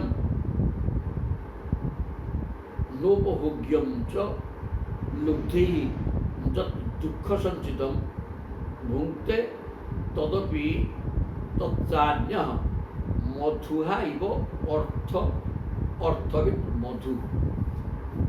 ନ ଦେୟଂ ନୋପଭୋଗ୍ୟଂ ଚ ଲୁବ୍ଧୈଃ ଯତ୍ ଦୁଃଖ ସଞ୍ଚିତଂ। ଲୋଭୀ ବ୍ୟକ୍ତି ଦୁଃଖ କଷ୍ଟ କରି ସଞ୍ଚୟ କରି ରଖେ। ନ ଦେୟଂ ନା କାହାକୁ ଦିଏ ନା ନିଜେ ଭୋଗ କରେ। ଦବନି କି ଭୋଗ କରିବ, ଲୋଭରେ କେବଳ ସଞ୍ଚୟ କରି ଚାଲିବ। ଭୁକ୍ତେ ତଦପି ତଚ୍ଚ ଅନ୍ୟ, ଆଉ ତାକୁ ଭୋଗ କରି କିଏ ଆଣି ଖାଆନ୍ତି ଅନ୍ୟମାନେ। ଆଉ ଯିଏ ତ ଭୋଗ କରିପାରିବନି, ତେଣୁ ସେଟା ଉଡ଼େ ରହିଲେ ଆଉ ଯିଏ ବି ଖାଇଲେ ସେ ତା ନା ହାଡ଼ି, ତା ନା ନିଜ ବ୍ୟକ୍ତ ଆଉ ସବୁ ଏଠି ପର। ଏ ସଂସାରଟା ଯେଉଁଠି କେହି କାହାର ନୁହଁ ତା ନା ସଂସାର। କାହାର କେହି ନୁହଁ, ଯେଝାର ଯିଏ ସ୍ୱତନ୍ତ୍ର ସ୍ୱାଧୀନ ଏବଂ ଯେଝା ଦୁଃଖ କଷ୍ଟ ଯିଏ ଭୋଗ କରୁଛି, ଯେଝା କର୍ମ ଯିଏ କରୁଛି, ଅନ୍ୟ ଜଣଙ୍କ କର୍ମ ସମସ୍ତଙ୍କ ସମାନ ନୁହେଁ। ଯେଉଁ କେହି କାହାର ଯେଉଁ ଜାଗାରେ ନୁହେଁ ତା ନା ସଂସାରରେ। କାହା ପିଠିରେ କିଏ ପଡ଼ିବେନି ସବୁ। ତୁମେ ଯଦି ଜଣକୁ ମିତ୍ରତା ହାତ ବଢ଼େଇଲ, ତା ପାଇଁ ଅନେକ କଥା କଲ, ସିଏ ତମର ଶତ୍ରୁ ହେଇଯିବ, କିଛି ଅସୁବିଧା ନାହିଁ। କୃତଘ୍ନ ଏ ସମାଜରେ ଭର୍ତ୍ତି ହେଇଗଲେ। ଜଣେ କ'ଣ ଟିକେ କରିଛି, ଏତିକି ଟିକେ କରିଥିଲା ତ ଏଡ଼ିକି ଟେକି ବର୍ଣ୍ଣନା କରିବା ଲୋକ ତା ନା କୃତଜ୍ଞତା। କିଛି କୃତଜ୍ଞତା ଶବ୍ଦ ନାହିଁ। ତେଣୁ ଏ ସଂସାର ଯେଉଁଠି କେହି କାହାର ନୁହଁ ତା ନା ସଂସାର। ଚମତ୍କାର କଥା। ଏସବୁ ଦେଖିବା କୁଆଡ଼େ କ'ଣ ଇଏ ତ ପାଠ ପଢ଼ୁ ଟିକେ ପକ୍କା। ତାହେଲେ ପାଠ କୁଆଡ଼େ ଗଲେ ଭୋକ୍ତେ ତଦପି। ତେଣୁ ଗୋଟେ କୃପଣ ଲୋକ ନିଜେ ନା ଭୋଗ କରେ ନା କାହାକୁ ଦିଏ, ଖାଲି ସଞ୍ଚୟ କରି ରଖିବ। ରଖିଲା ପରେ କ'ଣ ହୁଏ?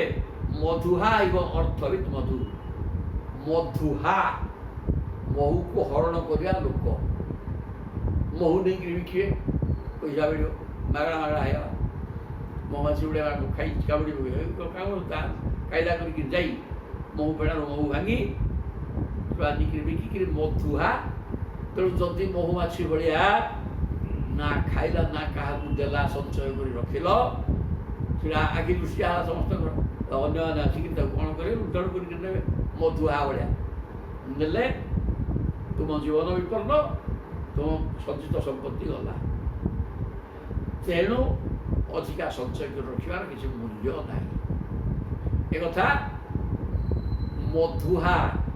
ମଧୁହା ମହୁ ହରଣ କରିବା ଲୋକ ଚରିତ୍ର ମୁଁ ଅଧ୍ୟୟନ କଲି ଯେ ସଞ୍ଚୟ କରି ରଖିଥିବା ସିନା ମଧୁଆ ଦେଇକିରି ମହୁ ସଂଗ୍ରହ କରିବା ବ୍ୟକ୍ତି ଧରିକି ପଳାଇଥିଲା, ନ ରଖିଥିଲେ ଯେତିକି ମିଳିଲା ସେତିକି ଖା, ଚାପସ୍ ତାର ଦେଇକିରି ଆହୁରି ଖା। ଥୋଉଛୁ କାହିଁକି? ଥୋଇଲେ ବସା ଭାଙ୍ଗିବ, ପୁଣି ବନେଇବା, ଉଧରେ କୋଉଠି ଦେଇକିରି ବସା ତିଆରି କର, ଇଆଡ଼େ ମହୁ ତ ସଂଗୃହୀତ ସମ୍ପତ୍ତି ନଷ୍ଟ ହୋଇଯିବ। ଏଇଟା ମଧୁଆ ଠାରୁ ଶିଖିଲି। ମଧୁଆ ନାହିଁ, ମଧୁହା। ମହୁ ହରଣ କରିବା ଲୋକ। ତାପରେ କହୁଛନ୍ତି ସୁଦୁଃଖ ପାର୍ଜିତୈଃ ବିତ୍ତୈଃ ଆଶାସାନାଂ ଗୃହାଶିଷଃ ମଧୁହା ଇବ ଅଗ୍ରତଃ ଭୁକ୍ତେ ଦତିଃ ବୈ ଗୃହବେଧିନାଂ।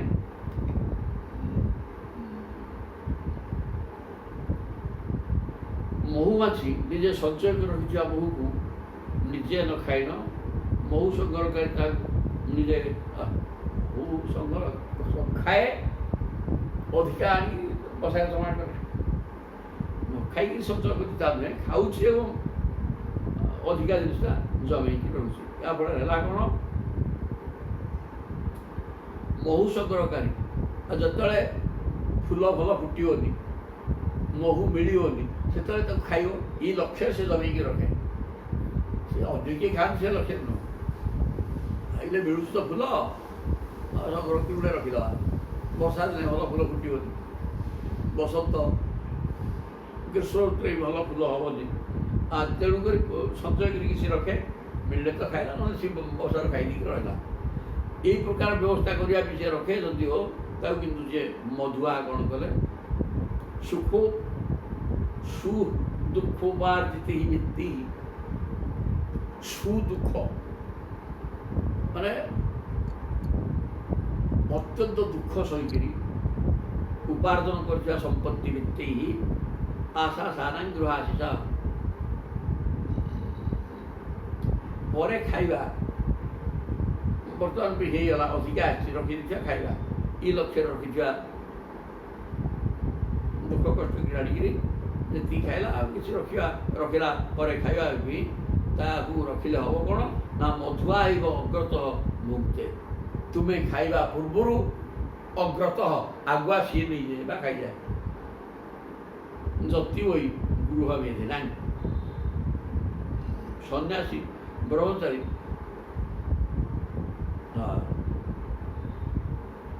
ସେ ନିଜେ ଉପଭୋଗ ନ କରୁଣୁ ସନ୍ନ୍ୟାସୀ ଓ ବ୍ରହ୍ମଚାରୀ ତାଙ୍କୁ ଉପଭୋଗ କରନ୍ତି।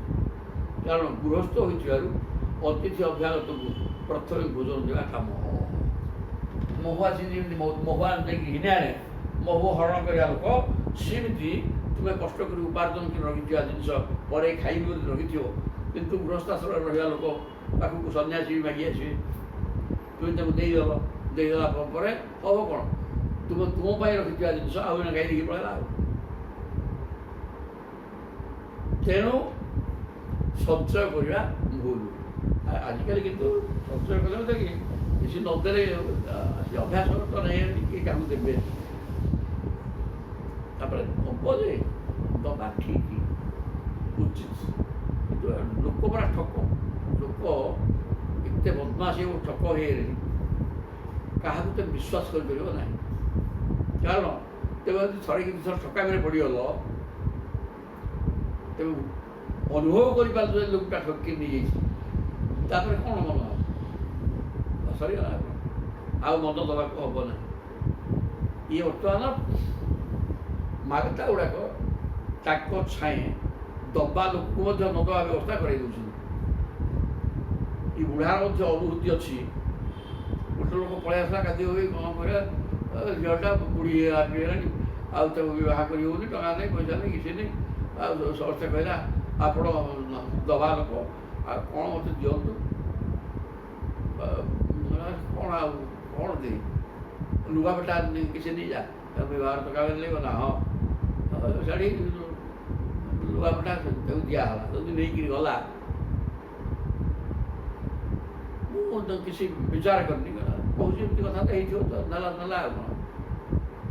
ପୁଣି ତାକୁ ଭାବିଲି ଏଇଟା ଠିକ୍ରେ ଗଲା ନା ଗୋଳମାଳ ହେଲା, ସେ ତ କହିକି ନେଇକି କ'ଣ କରୁଛି, ଆଉ ସାଙ୍ଗେ ସାଙ୍ଗେ ଆସିନି, ମାସେ 15 ଦିନ କି ଆସେ, 3-4 ବର୍ଷ ପରେ ପୁଣି ଥରେ ଆସିଲା ସେଇ ଲୋକ ଚିନି ପକେଇ। କ'ଣ କରିବା, ଗୋଟେ ସେଇ ଏକା କଥା, କାରଣ ସେ ଲୁଗାପଟା ନେଇଛି। ହେ ପ୍ରଭୁ, ତେବେ ତ ଏଇ କଥା କହିକି ଆଉ ଆସିକି ନେଇଥିଲ ମୋଠୁ, ଠିକ୍ ତ ମୁଁ ଚିହ୍ନି ପାରୁଛି। ତେଣୁ ତମର ଏଇଟା ଗୋଟେ ଭଲ ବ୍ୟବସାୟ ତାହେଲେ, ଆଉ ମୁଁ କେମିତି ଜାଣିବି ଏତେ କଥା? ମୁଁ ଦବା ଲୋକ ଦେଇଥିଲି ନା ନାହିଁ, ଆଉ ଗୋଟେ 5 ପଇସା ବି ଦେବିନି। ଯଥା ଆସିକି ଉଠୁ ପଡ଼ା, ତ ମୋ ଚାହାର ବସ୍ତ୍ର ନାହିଁ ବାପା, ଠକୁଛୁ କାହିଁକି? ଭିକ ମାଗୁଛୁ, ଖାଇବାକୁ ନାହିଁ ମୋତେ, ଠକିକିରି ଭିତରେ କ'ଣ ନେଇକି ପଡ଼ୁଛୁ, ହେବନି ପଡ଼ା। ଜୟ ଜଗନ୍ନାଥ। ମାନେ ଏଇ ପ୍ରକାର ମଧ୍ୟ ହେଉଛି, ଯେଉଁଟା ଏଇଟା ମୋର ଅନୁଭୂତି। ସେ ତେଣୁ ଗ୍ରାମ୍ୟ ଗୀତ ସରିଗଲା, ଦୁଃଖ ଭାରତ। ତେଣୁ ଅତ୍ୟନ୍ତ କଷ୍ଟ କରି ସଞ୍ଚିତ କରି ରଖିଥିବା ଜିନିଷକୁ ତୁମେ ନିଜେ ଖାଇବା ଉପଭୋଗ କରିବା ପୂର୍ବରୁ ଅନ୍ୟମାନେ ତାକୁ ଲୁଣ୍ଠନ କରି ନେବାର ବ୍ୟବସ୍ଥା କରିଦେଇଥିବେ। ତେଣୁ ସେ ପ୍ରକାର ରଖିବା ଉଚିତ ନୁହେଁ।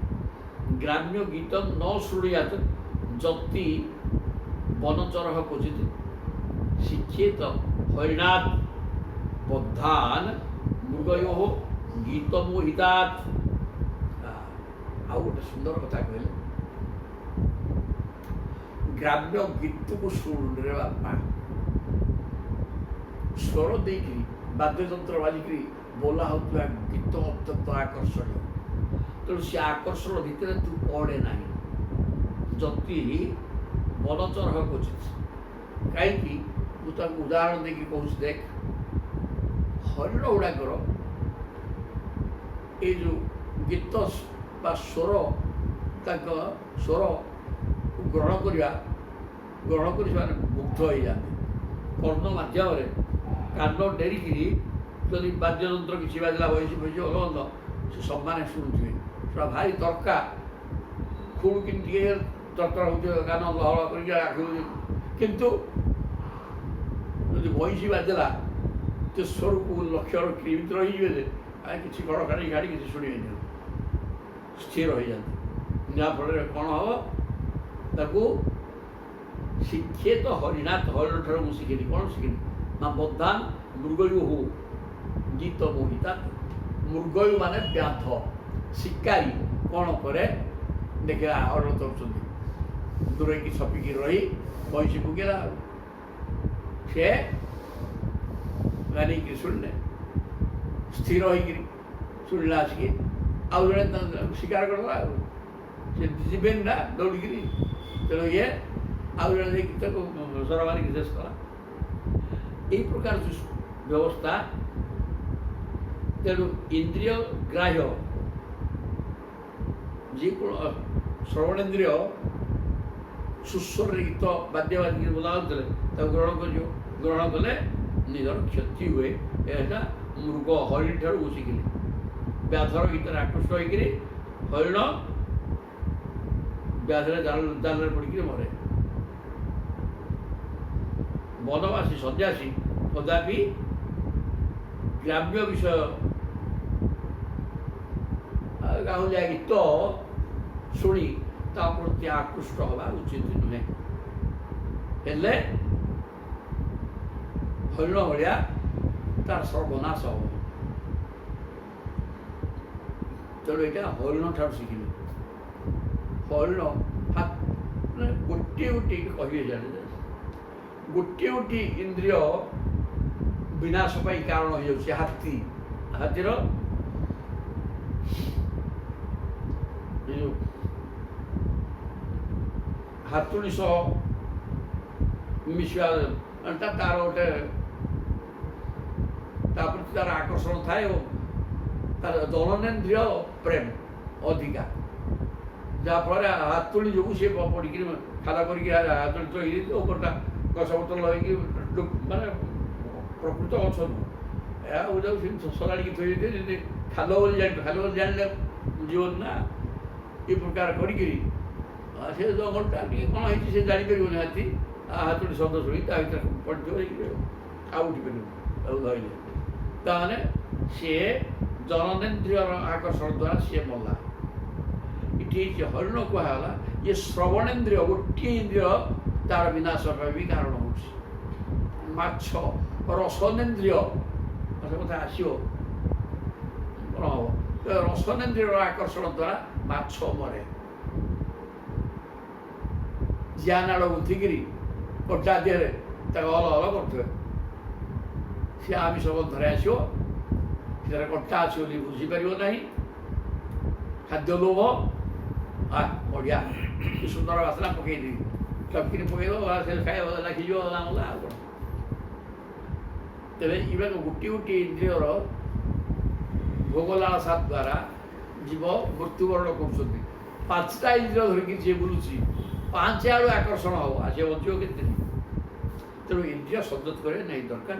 ଏ କଥା କୁହାଗଲା। ଏଠି ହରିଣ କଥା ସରିଲା। ନୃତ୍ୟ ବାଦିତ୍ର ଗୀତାନି ଯୋଷନ ଗ୍ରାମ୍ୟାଣି ଯୋଷିତାନି ଆଶାନି କିରଣକୁ ବଶ୍ୟ ଋଷ୍ୟ ଶୃଙ୍ଗ ମୃଗାସୁତ ମୃଗୀସୁତ ଋଷ୍ୟ ଶୃଙ୍ଗ ବୋଲିକି ଜଣେ ଥିଲେ, ସେ ଋଷି ହେଇଥିଲେ ମଧ୍ୟ ଶିଙ୍ଗ ଯୋଡ଼େ ତାଙ୍କର ଥିଲା, ସେ ହରିଣୀ ସୁତ ଗୋଟେ ହରିଣ ପିଲା ଆଉ କ'ଣ। ତେଣୁ ସିଏ ସଂସାର କ'ଣ ଜାଣିନାହାନ୍ତି, ଜଙ୍ଗଲରେ ଥିଲେ, ସ୍ତ୍ରୀ କ'ଣ ତ କିଛି ଜଣା ନାହିଁ। ତେବେ କ'ଣ ହେଲା, ଋଷ୍ୟଶୃଙ୍ଗକୁ ଆଣିବା ଦରକାର ପଡ଼ିଲା, କାରଣ ସେ ଆସିଲେ ଯଜ୍ଞ କଲେ ବର୍ଷା ହେବ। ତେଣୁ ତାକୁ ନୃତ୍ୟ ବାଦ୍ୟ ଗୀତ ଏବଂ ସ୍ତ୍ରୀ ଯୁବତୀ ସ୍ତ୍ରୀ ବେଶ୍ୟା ଭଳିଆ ନେଇକିରି ତାଙ୍କୁ ଆକର୍ଷଣ କଲେ। ସେ ସ୍ତ୍ରୀ ବୋଲି କିଛି ଜାଣୁନାହାନ୍ତି। ତେଣୁ ସ୍ତନକୁ କହିଲେ ଫଳ ହାତ ମାରନ୍ତୁ, ଦେଖନ୍ତୁ ଏଇସବୁ ଫଳ ଖାଇବା ଜିନିଷ ତାକୁ ଲୋଭ ଦେଖେଇ ସେ ତାକୁ କିଛି ଜାଣୁନଥିଲେ। ଏମିତି ହଉ ତାଙ୍କର ଆକର୍ଷଣ ସେଠୁ ତାଙ୍କ ପଛରେ ଉଡ଼େଇଲେ ଆଉ କିଛି ତାଙ୍କର ଧାରଣା ନଥିଲା। ଏଇ ପ୍ରକାର କରିକିରି ତେବେ ଏଇଠି ଋଷ୍ୟଶୃଙ୍ଗ ମଧ୍ୟ ପାଗଳ ହୋଇଥିଲେ। ସେ ଗୀତ ନୃତ୍ୟ ବାଦ୍ୟ ଏବଂ ସ୍ତ୍ରୀମାନଙ୍କର ଆକର୍ଷଣ କ'ଣ ବୋଲି ଜାଣୁଥିଲେ କିଛି, କିନ୍ତୁ ତାଙ୍କୁ ସେମାନେ ଏ ପ୍ରକାର ବ୍ୟବସ୍ଥା କରାଇଲେ ଯାହାଫଳରେ ବିଷ୍ଣୁଭାଇ ହେଇଗଲେ। ଆଶା କିରଣକୁ ସେସବୁ ସିଏ ସ୍ତ୍ରୀର କଣ୍ଢେଇ ଭଳିଆ ହେଇଗଲେ, ସେ ଯୁଆଡ଼େ କହିଲେ ହେଇଗଲେ ଆଉ। ବଶ୍ୟ ଋଷ୍ୟଶୃଙ୍ଗ ମୁନି ଯିଏ ହରିଣୀର ପୁଅ, ସିଏ ବର୍ତ୍ତମାନ ଯଦିଓ ସଂସାର ତ କ'ଣ ଜିନିଷ ସିଏ ବୁଝିନଥିଲେ, କିନ୍ତୁ ତାକୁ ଏମାନେ ନେଇକି ଆକର୍ଷଣ କରି ଏ ପ୍ରକାର କରିଦେଲେ ସେ ବସବର୍ତ୍ତୀ ନେଇକି ଦୌଡ଼େଇଲେ। ଶାନ୍ତା କନ୍ୟା ବିବାହ କରିଥିଲେ।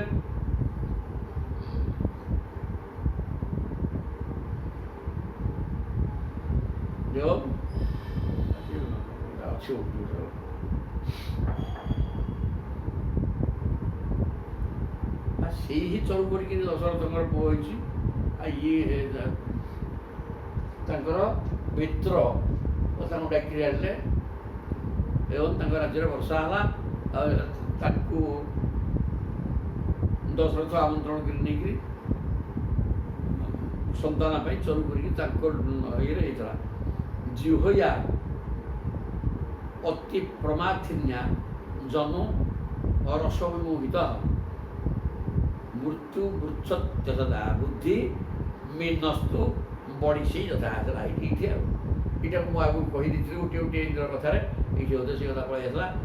ଜିହ୍ୱୟା ଅତି ପ୍ରମାଥିନ୍ୟା ଜିହ୍ୱା କଳ କମ୍ ଅମୁକ ଖାଇବି ସବୁ ଖାଇବି ଏଇ ହେଲେ ତେଣୁ ସେ ଜିହ୍ୱା ଲାଳସା ଏତେ ଭୟଙ୍କର ଯେ ମୀନ ଜିହ୍ୱା ଲାଳସାରେ ବିମୋହିତ ହୋଇ ବନିଶୀ କଣ୍ଟା ଲୁହା କଣ୍ଟା ଦେହରେ ଗୁନ୍ଥା ହେଇଥିବା ଏଠି ଟିକେ ଆମିଷକୁ ପ୍ରତି ଆକୃଷ୍ଟ ହୋଇ ଖାଦ୍ୟ ଲୋଭରେ ନିଜର ଜୀବନ ହରେଇ ଦିଏ। ତେଣୁ ଖାଦ୍ୟ ଲୋଭ ଆଦୌ ରଖ ନାହିଁ। ଯାହା ଶରୀର ପାଇଁ ଉପଯୋଗୀ ଖାଇଲେ ଶରୀର କୌଣସି କ୍ଷତି ହେବ ନାହିଁ ସେ ପ୍ରକାର ଜିନିଷ ଖାଇବା ବ୍ୟବସ୍ଥା କର। ତଦ୍ଭିନ୍ନ ଅନ୍ୟ କୌଣସି ଜିନିଷ ସ୍ପର୍ଶ କର ନାହିଁ। ଖାଇଲେ ତାହା ଶରୀର ହାନିକାରକ ହେବ, ଦୋଷକାରକ ହେବ। ଶରୀର ସୁରକ୍ଷା ପାଇଁ ଖିଆଯାଏ ଏ ଶରୀର ବିନାଶ ପାଇଁ ହେଇଯିବ, ଓଲଟା କାମ ଦେବ। ତେଣୁ ସେଗୁଡ଼ାକ ସେମିତି କରିବ ନାହିଁ। ଜିହ୍ୱା ଲାଳସାରେ ପଡ଼ିଲେ ବିନାଶ ହେବ ମୀନ ଭଳିଆ। ଏ କଥା ମୀନ ଠାରୁ ଶିଖିଲି ଯେ ଜିହ୍ୱା ଲାଳସା ଗୋଟେ ଭୟଙ୍କର ଜିନିଷ। ଜନନେନ୍ଦ୍ରିୟ ରସନେନ୍ଦ୍ରିୟ ଏ ଦୁଇଟା ସବୁଠାରୁ ବଳବାନ ଇନ୍ଦ୍ରିୟ। କାହା କଥା ମାନିବେନି। ଏଇଟା ଗୋଟିଏ ରୋଗ କରିଲେ ଏଇ ଫଳଟା ସରିବ। ଇନ୍ଦ୍ରିୟାଣି ଜୟନ୍ତ୍ୟାସୁ ନିରାହାରା ମନୀଷିଣ ବର୍ଜୟିତ୍ୱା ରସନମ୍ ତନ୍ନିରନ୍ନସ୍ୟ ବର୍ଦ୍ଧତେ। ଉପବାସ ପାଳନ କରି ବିବେକୀ ପୁରୁଷ ନିଜର ଅନ୍ୟ ଇନ୍ଦ୍ରିୟମାନଙ୍କୁ ଶୀଘ୍ର ସଂଯତ କରିଦେଇପାରନ୍ତି। ଉପବାସରେ ରହିଲେ ଇନ୍ଦ୍ରିୟମାନଙ୍କର ଶକ୍ତି ହ୍ରାସ ହେଇଯିବ। ଉପବାସରେ ରହିଲା ଫଳରେ ଶରୀର ଶକ୍ତିହୀନ ଶରୀର ହେବ ନା, ତେଣୁ ଇନ୍ଦ୍ରିୟମାନେ ଦୁର୍ବଳ ହେଇଯିବେ। ତେଣୁ ଅନ୍ୟ କୌଣସି ଇନ୍ଦ୍ରିୟ ଗ୍ରାହ୍ୟ ବସ୍ତୁ ପ୍ରତି ଆସକ୍ତି ରଖିବ ନାହିଁ। ଇନ୍ଦ୍ରିୟାଣି ଜୟନ୍ତୀ ଆସୁ ନିରାହାରା ମନୀଷିଣ। ଯେ ଆହାରକୁ ସଂଯତ କରିଦେବେ, ନିରାହାର ହେଇକି ରହିବେ, ଉପବାସ କରିବେ, ତାଦ୍ୱାରା ଇନ୍ଦ୍ରିୟ ସଂଯତ ହେବ। ସୁତରାଂ କଥା ଏଠି କୁହାଗଲା। ତେଣୁ ଉପବାସ କାହିଁ କରାଯାଏ? ତା ଇନ୍ଦ୍ରିୟ ସଂଯତ କରି ଭଗବାନଙ୍କୁ ଡାକିବା ପାଇଁ। କିନ୍ତୁ ବର୍ତ୍ତମାନ ଏ ଜିନିଷଟା କେହି ମୋଟେ ଆଦୌ ବୁଝୁନାହିଁ। ଇନ୍ଦ୍ରିୟ ସଂଯତ ଫଞ୍ଜତ କିଛି ନାହିଁ। ଉପବାସ କରିକିରି କାହା ସାଙ୍ଗେ ବାଡ଼ ଲଗା, କୋଉଠି ଚାଷ ଖେଳିବା, କୋଉଠି କ'ଣ ଭଗବାନଙ୍କୁ କେବଳ ଈଶ୍ୱର ଆରାଧନା ପାଇଁ ଏହାର ଆବଶ୍ୟକତା ଅଛି ଯେ ଇନ୍ଦ୍ରିୟ ଦୁର୍ବଳ ହେଇଯିବେ। ଯାହାଫଳରେ ଅନ୍ୟ ଇନ୍ଦ୍ରିୟ ଗ୍ରାହ୍ୟ ବସ୍ତୁ ପ୍ରତି ଆକର୍ଷଣ ରହିବନି। ତେଣୁ ଭଗବାନଙ୍କ ଆଡ଼କୁ ମନ ଯିବ। ଏଇଥିପାଇଁ ଏରା କରାଯାଏ। କିନ୍ତୁ ବର୍ଜୟିତ୍ୱା ରସନମ୍ ସବୁ ଇନ୍ଦ୍ରିୟ ଜୟ ହେଇଯିବେ ସିନା, ରସନେନ୍ଦ୍ରିୟ ନୁହେଁ। ତତ୍ ନିରନ୍ନସ୍ୟ ବର୍ଦ୍ଧତେ।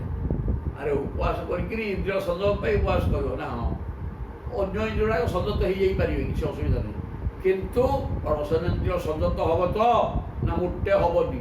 ନା କାହିଁକି ନା ନିରନ୍ନସ୍ୟ ନିର୍ନାସ୍ତି ଅନ୍ନଦସ୍ୟ। ଯାହାର ଅନ୍ନ ନାହିଁ ପେଟରେ, ପେଟ ଧାକୁ ଧାକୁ ହେବ। ତେଣୁ ରସନେନ୍ଦ୍ରିୟ କହିବ କେମିତି ଗୋଟେ ଗିଳି ପକେଇବ, ବିକଳ ହେବ। ତେଣୁ ଉପବାସ ରହିଲେ ଇନ୍ଦ୍ରିୟ ସଂଯତ କ'ଣ ହେବ? ରସନେନ୍ଦ୍ରିୟ ତ ଛଟପଟ ହେଉଥିବ ଖାଇବା ପାଇଁ। ଆଉ ଭୋକ ହେଲେ କିଏ ସମ୍ଭାଳିବ? ଖାଇବା ଚିନ୍ତା ବଳବତ୍ତର ହେବ। ଆଉ ଈଶ୍ୱର ଆରାଧନା କରିବ କ'ଣ? ତେଣୁ ଯଦିଓ ଉପବାସ କରିବା ଦ୍ୱାରା ଇନ୍ଦ୍ରିୟମାନଙ୍କର ଶକ୍ତି କ୍ଷୟ ହୋଇଯାଏ ଏବଂ ଭଗବାନଙ୍କ ପାଖରେ ଏକାଗ୍ରତା ଲାଗିବ, ଏଥିପାଇଁ ଉପବାସ କରାଯାଏ। ହେଲେ ମୁଖ୍ୟ ଜିନିଷ ତ ରସନେନ୍ଦ୍ରିୟ ହେଲା ଅସଂଯତ ସବୁଠାରୁ। ତାକୁ ସଂଯତ କରିବ କି ଭୋଜନ ନ କରିକିରି? ନା ନାହିଁ। ତାହେଲେ ଭୋଜନ ନ କରିକିରି ଯେଉଁ ଉପବାସ କରିକି ଦେହକୁ ଡାକିବା ଇଏ ବ୍ୟର୍ଥ। ଉପଦିନରେ ଲାଭ କ'ଣ ପାଇବୁ? ମୁଁ ଖାଏ ଉପବାସ କରୁଛି, କିନ୍ତୁ କ'ଣ ଭାତ ଖାଏ ଖାଉଛି, ସେ ପରଟା କରି ଖାଉଛି, ସେ କ୍ଷୀର 2 ଲିଟର ପିଇ ଦେଉଛି, ସେ ଅମୁକ କରୁଛି। ଖାଉଛୁ ତ କ'ଣ ହେଲା? ଖାଉନୁ କ'ଣଟା? ଖାଦ୍ୟ ପରିବର୍ତ୍ତନ କରୁଛୁ। ଏଇଟା ତ କଥା। ସେଇ ଗୋଟେ ପ୍ରକାର ଖାଦ୍ୟ ପରିବର୍ତ୍ତନ ହେଲା ଆଉ କ'ଣ? କିନ୍ତୁ ତା ଆଜିକାଲି କ'ଣ ଉପାସନା ପାଇଁ କିଏ ଖାଦ୍ୟ ଖାଉନି? ଏ କଥା ଗୋଟେ ହଁ କ'ଣ ଏମିତି ଗୋଟେ ଉପାସ ଅଛି, ଏଇଟା ଅନ୍ଧ ଭଳିଆ ଅନ୍ଧବିଶ୍ୱାସ। ତେଣୁ ସେଇଥିରେ କିଛି କାମ ନାହିଁ। ତାପରେ ତେଣୁ ଟିକେ କହୁଛନ୍ତି ରସରେ ସଦତ ହେବନି ଉପବାସ କରି ରହିଲେ, ଓଲଟି ସିଏ ଆହୁରି ବେଶୀ କ୍ଷୁଧାର୍ତ ହେଇକିରି ଖାଇବି ହେବ। ତେଣୁ ଏ ଉପବାସର କୌଣସି ଅର୍ଥ ନାହିଁ, ନିରାହାର ରହିବା ଠିକ୍ ନୁହେଁ। ନିଜେ ଦେଇଥାନ୍ତୁ।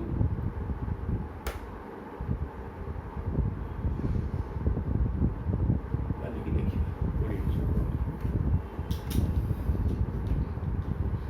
5 ମିନିଟ୍।